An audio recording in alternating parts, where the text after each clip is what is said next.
Hello, Auburn Public Library friends. This is Miss Karina here with another Maine Student Book Award book talk. Today I'm going to be talking about Across the Desert. This is written by Dusti Bowling. Across the Desert is an adventure book. I really liked it. It's about a young lady named Jolene, and she lives with her mom. Her mom is having some trouble with addiction post-car accident. So Jolene is feeling a little lonely. She doesn't have many friends. She does have one friend named Amelia, and Amelia flies ultralight airplanes, and Jolene is her only subscriber on the internet to her channel. And so Jolene is watching Amelia, and Amelia crashes. So Amelia crashes in the desert, and Jolene can't get anybody to help. Only Jolene was watching.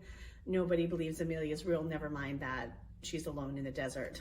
So Jolene heads off to rescue her with zero equipment, zero supplies, nothing but her own determination to try to find where she thinks Amelia is. This is a really good, fast-paced adventure book. I really like it. I hope you'll check it out. We have it here at the Auburn Public Library. It's also available on the Cloud Library in ebook form.